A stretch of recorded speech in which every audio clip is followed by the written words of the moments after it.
Third reactor, roll off.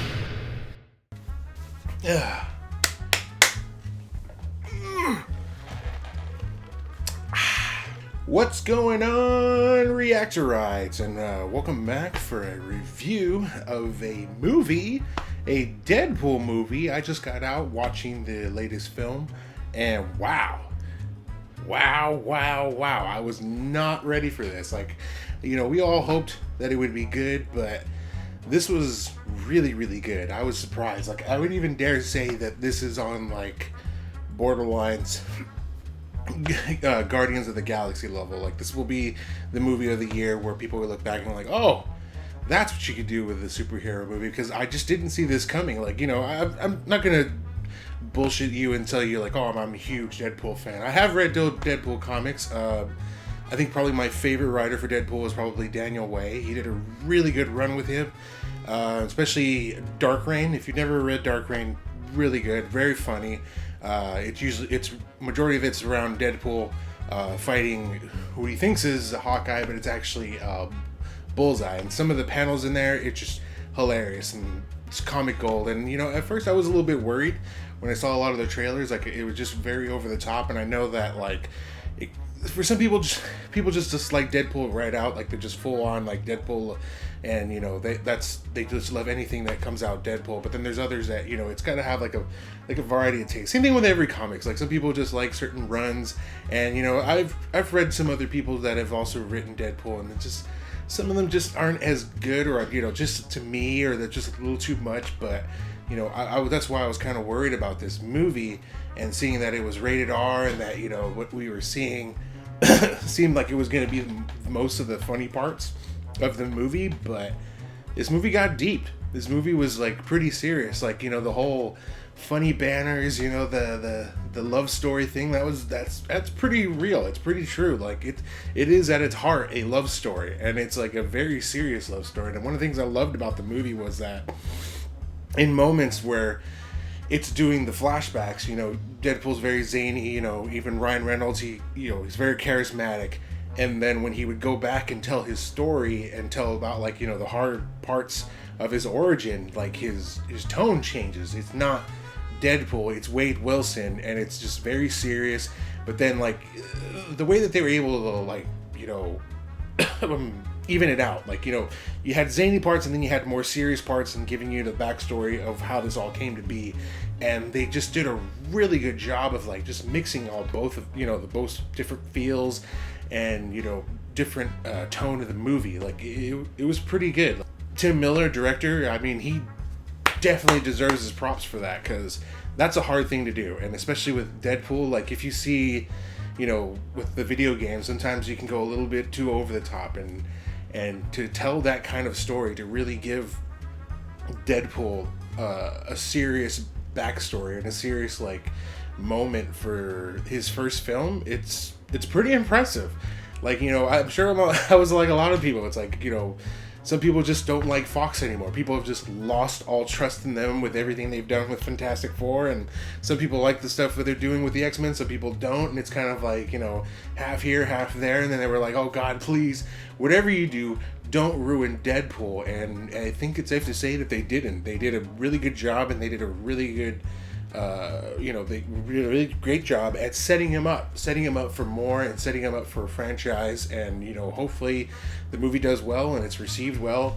But yeah, I was surprised. I was really impressed. I was impressed by both Ryan Reynolds' performance and by Tim Miller as a director, and then the writing behind this, because it was not what I thought it was going to be. Because if you read Deadpool comics, that sometimes people just can go off all the zaniness. Obviously, Deadpool's an over-the-top character. He breaks the fourth wall. He can, do all that stuff. He can be very funny and very childish, and it's funny. It's hard not to laugh at. But with what Tim Miller did in this movie, just made it, it's still funny, but at the same time, these serious moments come in, and you're just kind of oh my God, the backstory for Deadpool is just so much more interesting. And they changed the origin. They changed the origin in this movie. They kind of just completely negated Wolverine origins, which was kind of weird because, I mean, obviously nobody wants that to be part of canon anymore, but at the same time, that is how Deadpool gets his powers. He gets his powers from Wolverine's, regeneration, but I guess they're just kind of mixing all that together and just saying, F it, it's no longer canon. Let's just all forget about that, like all fans do, and just completely block it from the rest of our minds. But so they torture him in a way that if he doesn't develop mutant powers, he'll just die, and it's just pretty gnarly. And there's a lot of references. Oh man, the references and cameos and. We're gonna talk about some spoilers here. Just letting you know. Like I really haven't gotten too in detail yet, but I'm just letting you know now. We're gonna talk about some spoilers. So if you don't want to be spoiled by the movie, don't watch this.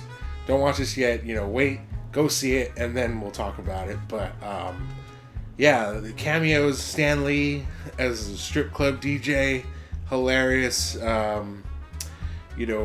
Obviously Colossus, we all knew about that. They actually show Xavier's Institute for, whatever kids, and that was pretty crazy. Like, I know a lot of people were just kind of like, oh, like, and even Deadpool actually makes fun of it, because you always see, Megasonic Teenage Warhead, and you always see Colossus there, and it's just kind of like, where's the rest of the X-Men? And even Deadpool pokes fun of that, saying like, oh, I guess the studio couldn't afford any other superheroes. The fighting is amazing. Like the action is just top notch, and it's very like acrobatic and fast paced, and very what you would think Deadpool can do. And I mean, even if some people hated the video game, some people liked the game, but very similar. Like he has like speed and agility, and the fact that he just regenerates just makes him like impossible to beat. And there's certain things and there's certain cues that only fans of the comic books will get. Like I was really surprised that Bob showed up in the movie. Like I was kind of thinking, I was like, I wonder if they'll do Bob, and I was like, oh, they can't do that, because then that would be Hydra, because remember Bob was a Hydra soldier. But lo and behold, he shows up.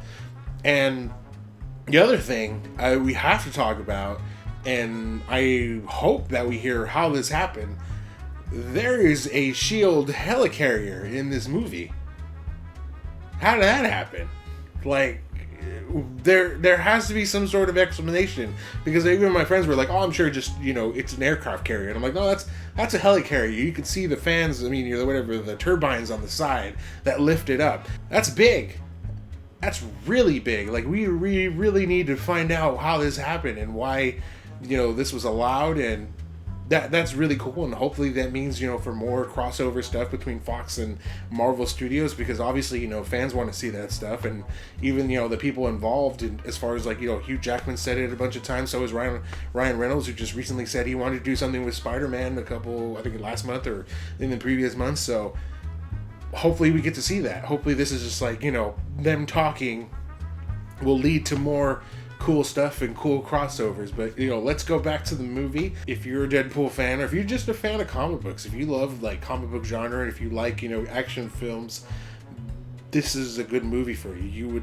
You would love this. You would love how serious it can be at times, and at the same time you'll be laughing, and then you'll be just wowed with the spectacle of everything. Like, I'm still kind of in the shock of it. So maybe if I watch it again, or sometimes when you watch a movie and then you think about it later, you're like, that wasn't as good as I thought it was. But right now, maybe it was like 30 minutes later, after I've seen the movie, I loved it. I watched it again, and I just can't wait for the next one. But that's all from me. Let us know what you thought of the movie. If you've already seen it, what are you excited for the second one? What do you think about the whole S.H.I.E.L.D. helicarrier thing? Like, what? I'm still stunned about that. Like, I remember, like, I had to stop in the movie theater and like grab somebody and my friend next to me, and I was just like, that's a helicarrier, right? Like, I'm not freaking out, I'm not hallucinating. That is a helicarrier. So we'll just have to wait and see. I'm sure somebody's gonna report something in the next couple weeks. We'll see what Kevin Feige has to say or anybody else from the Marvel camp. But until then, thank you guys for watching. I'll see you guys next time.